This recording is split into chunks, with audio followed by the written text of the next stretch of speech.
നിങ്ങളെ ഞാൻ ഹൃദയംഗമായിട്ട് അഭിനന്ദിക്കുന്നു. ഇങ്ങനെ ഒരു മൂവ്മെന്റ് തുടങ്ങുന്ന അവസരത്തിൽ ഇന്ന് വഴിയുടെ പക്കലൊക്കെ ഞാൻ നിൽക്കുന്ന കണ്ടു. പലരും പറഞ്ഞു അച്ഛൻ ഒറ്റപ്പെട്ടു പോകും, പ്രശ്നങ്ങളുണ്ടാവും, കൂടെ നിൽക്കാൻ ആരും ഉണ്ടാവില്ല. യുദ്ധം ചെയ്യുന്ന വലിയ സാമ്പത്തിക സുരക്ഷിതത്വമുള്ളവരോടാണ്, സംഘടിത ശക്തികളോടാണ്. പക്ഷെ ഇന്നത്തെ പ്രകടനവും കഴിഞ്ഞ ദിവസം മീറ്റിംഗ് എനിക്ക് തന്ന ബോധ്യം, ഈ ജനങ്ങളുടെ വേദനയെ ഉൾക്കൊള്ളുന്ന ഞാൻ ഒരിക്കലും ഒറ്റയ്ക്കാവില്ല. അത്ര ശക്തമായൊരു സംരക്ഷണമാണ് എനിക്ക് ഇവിടുത്തെ ജനം ഒരുക്കിയത്. ആദ്യത്തെ പൊതുയോഗത്തിൽ വെച്ച് ഇതിന്റെ കൺവീനറെയും മറ്റു ഭാരവാഹികളെയും തെരഞ്ഞെടുത്തപ്പോൾ അവരെ ആരെയും എനിക്കറിയില്ലായിരുന്നു. പക്ഷെ കഴിഞ്ഞ ഒരു മാസം കൊണ്ട് ഇവർ തെളിയിച്ചിരിക്കുകയാണ് നമ്മുടെ പരിസ്ഥിതി സംരക്ഷണ പരിപാടികൾക്ക് നേതൃത്വം കൊടുക്കാൻ കഴിവും ആത്മാർത്ഥതയും ശക്തിയുമുള്ള ഒരു നേതൃത്വം ഇവിടെ ഉണ്ട്. അവരെ ഞാൻ ഹൃദയംഗമായിട്ട് അഭിനന്ദിക്കുന്നു. ആ മീറ്റിംഗിലും ഉടനീളം ഇവിടുത്തെ ജനം പങ്കുവെച്ച വേദന, ദുഃഖം, അവരുടെ അനുഭവങ്ങൾ വളരെ വലുതായിരുന്നു. ചമ്പന്നൂർ പ്രദേശത്തിന്റെ പ്രത്യേകത കാർഷിക മേഖലയിൽ നിന്ന് ഉയർന്നു വന്ന സാംസ്കാരിക ഉയർച്ചയുള്ള വളരെ ശാന്തരായ മനുഷ്യരാണ്. അവർ ഒരു വലിയ പ്രശ്നം, അവരുടെ പള്ളികളിലോ മറ്റ് സ്ഥാപനങ്ങളോ ഒരു പ്രശ്നവും നോട്ട് ചെയ്യപ്പെട്ടിട്ടില്ല. ഒരു വൈദികനായിട്ട് ഇവിടെ വരുമ്പോൾ തന്നെ പറയുന്നത് ഏറ്റവും നല്ലൊരു ഇടവകയിലേക്ക് അച്ഛൻ പോകുന്നതെന്നാണ്. അത്രയ്ക്ക് കുഴപ്പങ്ങളില്ലാതെ ഒരു നല്ല മനുഷ്യർ താമസിക്കുന്ന ഇടവകളും സ്ഥാപനങ്ങളും എല്ലാമാണ് ഇവിടെ ഉള്ളത്. ആ സ്ഥാപനങ്ങള്, ആ ശാന്തമായി നിൽക്കുന്ന മനുഷ്യരാണ് പ്രതിഷേധമായിട്ട് ഇന്ന് തെരുവിലേക്ക് ഇറങ്ങുന്നത്. ഇതാദ്യത്തെ തെരുവ് പ്രകടനമല്ല, ഇനി വരുന്ന നിരന്തരമായി വരുന്ന തെരുവ് പ്രകടനങ്ങളുടെ ആരംഭം മാത്രമാണ്. ഇതിന് ജനം തരുന്ന പിന്തുണയും ഇവിടത്തെ പരിസരവാസികളുടെ സഹകരണം കാണിക്കുന്നത് എത്രമാത്രം അവർ അതിൻ്റെ ഉൾച്ചേർന്നിരിക്കുന്നു, അവരത് ആഗ്രഹിച്ചിരുന്നു, അവരുടെ ആഗ്രഹം ആവശ്യമായിരുന്നു, ഈ പ്രദേശത്തിന്റെ വലിയൊരു ആവശ്യമായിരുന്നു അത് എന്നതാണ് നാം ഓർത്തിരിക്കേണ്ട ഒരു കാര്യം. പല സ്ഥലങ്ങളിലും വ്യവസായ മേഖലകളിൽ ജനം പാർക്കുന്ന സ്ഥലങ്ങളിൽ അവരും പഞ്ചായത്തിന്റെ കാര്യം പറഞ്ഞിരുന്നു, പൊല്യൂഷൻ കൺട്രോൾ ബോർഡിന്റെ കാര്യമൊക്കെ പറഞ്ഞിരുന്നു. പക്ഷെ ആ പ്രദേശത്ത് ജനങ്ങൾ അതിനെപ്പറ്റി ജാഗ്രത പാലിച്ചുകൊണ്ട് ഒറ്റക്കെട്ടായി ഉയർന്ന് പ്രവർത്തിച്ചു കഴിഞ്ഞപ്പോൾ അവർക്ക് സ്ഥലം കാലിയാക്കേണ്ടത്, ആ ഇൻഡസ്ട്രികൾക്ക് അവിടെ പ്രവർത്തിക്കാൻ പറ്റിയില്ല. അവരെല്ലാവരും ഓടിച്ചു കൊടുക്കും ജനം.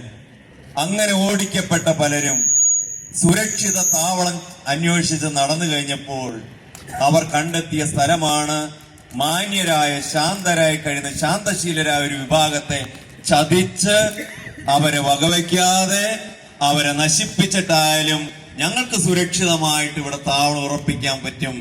ആ അവബോധം തെറ്റായിരുന്നുവെന്ന് ഇനിയുള്ള കാലങ്ങളിൽ ഞങ്ങൾ അവരെ ബോധ്യപ്പെടുത്തുന്നതായിരിക്കും.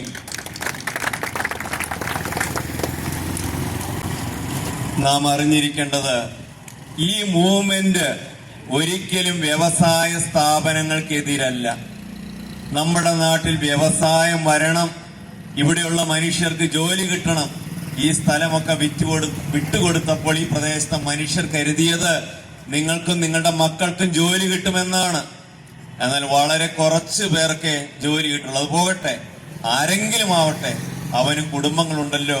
അന്യ സംസ്ഥാന തൊഴിലാളികളാണ്, അവനും കുടുംബമുണ്ട്, അവനും ഉപജീവനം നടത്തണം, ജീവിക്കണം. അവനെ കാത്തിരിക്കുന്ന കുടുംബം അകലങ്ങളിലായിരിക്കാനും ഉണ്ട്. മനുഷ്യോചിതമായ രീതിയിൽ നാം അതിനൊന്നിനും എതിരല്ല.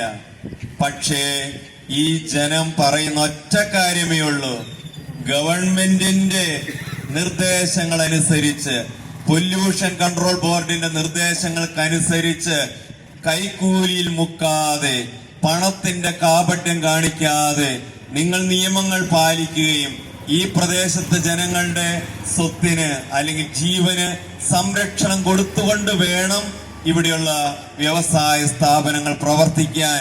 മറ്റുള്ളവരെ കൊന്ന് അവരെ രക്തം കുടിച്ച് നിങ്ങൾ വളരരുത്. അങ്ങനെയുള്ള പണം നിങ്ങൾക്കോ നിങ്ങളുടെ കുടുംബത്തിനോ ഗുണം ചെയ്യുകയില്ല. അതുകൊണ്ട് ഇതൊരു ധാർമ്മിക ശക്തിയായി നാം ഉയർത്തെഴുന്നേൽക്കുകയും നിരന്തര സമരങ്ങൾക്ക് പരിഹാരമുണ്ടാവുന്നത് വരെയുള്ള പ്രക്ഷോഭ പരിപാടികൾക്ക് ഇനിയുള്ള കാലം നേതൃത്വം നൽകുകയും ചെയ്യും. അതിന് നേതൃത്വം നൽകാനുള്ള കരുത്ത്, അവബോധം ഈ പ്രദേശത്തെ ജനം ഇതാ ആർജിച്ചു കഴിഞ്ഞിരിക്കുന്നു.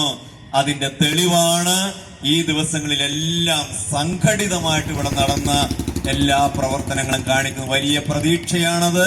നിങ്ങളെ എല്ലാവരെയും ഹൃദയംഗമായിട്ട് ഞാൻ അഭിനന്ദിക്കുന്നു. നമ്മുടെ പ്രദേശത്ത് മാധവ സേവ എന്നത് മാനവ സേവയാണ്. ഒരു പ്രദേശത്തിന് ഗുണം ചെയ്യുന്ന, സാധാരണക്കാർക്ക് ജീവിക്കാൻ സാധ്യമാകുന്ന ഈ പ്രദേശത്തെ രാസമലിനീകരണത്തിന്റെ കരാളഹസ്തത്തിൽ നിന്ന് രക്ഷിക്കാൻ നടത്തുന്ന എല്ലാ പ്രവർത്തനങ്ങൾക്കും ഈശ്വര സാന്നിധ്യവും ഈശ്വരന്റെ സംരക്ഷണം ഉണ്ടാവും. കാരണം അത് മാനവ സേവ എന്നത് തന്നെയാണ് മാധവ സേവ. അതുകൊണ്ട് ഈ മേഖലയില് ഈ പ്രവർത്തന പരിപാടികൾക്ക് എല്ലാവിധ പിന്തുണയും ദൈവത്തിന്റെ ഭാഗത്തു നിന്നുണ്ടാവും. അതുകൊണ്ട് നാം വിജയിക്കുക തന്നെ ചെയ്യും, നാം പരാജയപ്പെടുക. കാരണം എനിക്ക് ഈ സ്ഥാപനങ്ങൾ വളരെ പ്രിയപ്പെട്ട മാനേജ്മെന്റും സ്ഥാപനങ്ങളുള്ളവരാണ്. എന്നെ വളരെയേറെ സ്നേഹിക്കുന്ന പലരും ഇവിടെയുള്ള പ്രസ്ഥാനങ്ങൾ നടത്തുന്നവരാണ്. വ്യവസായ സ്ഥാപനങ്ങളുടെ ഓണേഴ്സിൽ ചിലര് അവരുടെ സ്ഥാപനങ്ങളിൽ എന്നെ വിളിക്കുകയും സ്നേഹത്തോടെ എന്നെ സൽക്കരിക്കുകയും ചെയ്തിട്ടുണ്ട്. അതോടൊപ്പം തന്നെ നമ്മുടെ ഈ പ്രദേശത്ത് വളരെ ഭംഗിയായിട്ട് സ്ഥാപനം നടത്തുന്ന അതിന്റെ ഡയറക്ടർ, ഓണേഴ്സ് ഇന്ന് ഈ പ്രതിഷേധത്തിൽ തന്നെ വന്നിരിക്കുന്നുണ്ട്. അവരും പറയുന്നത് ഇവിടെ പൊല്യൂഷൻ വേണ്ട, ഞങ്ങൾക്കും ഞങ്ങളുടെ തലമുറയ്ക്കും സുഖമായിട്ട് ജീവിക്കണമെന്നുള്ളതാണ്. അപ്പോ ഇതിൽ നന്മ കാക്ഷിക്കുന്ന സകലരും നമ്മുടെ കൂടെ ഉണ്ടാവും. എന്നാൽ പണം മാത്രം ആഗ്രഹിച്ച് നടക്കുന്നവര് ഒരു പക്ഷേ ഇതിന് പാര പണിതേക്കാം. അവർ മുമ്പിൽ നിന്നുകൊണ്ട് നിങ്ങളെ നോക്കിക്കോളാം എന്ന് വാഗ്ദാനം ചെയ്തേക്കാം. അതിൽ മയങ്ങാതെ കാര്യങ്ങൾ നേടിയെടുക്കുന്നത് വരെ ഒറ്റക്കെട്ടായിട്ട് വിവേകത്തോടെ ബുദ്ധിപൂർവം മറ്റു സ്വാധീനങ്ങളിൽ പെട്ടുപോകാതെ നാം ഒറ്റക്കെട്ടായിട്ട് നീങ്ങണം എന്നാവശ്യപ്പെട്ടുകൊണ്ട്, അഭ്യർത്ഥിച്ചുകൊണ്ട് ഞാനൊരു വാക്കുകൾ ഉപസംഹരിക്കുന്നു. നിങ്ങൾക്ക് എന്റെ അഭിനന്ദനങ്ങൾ.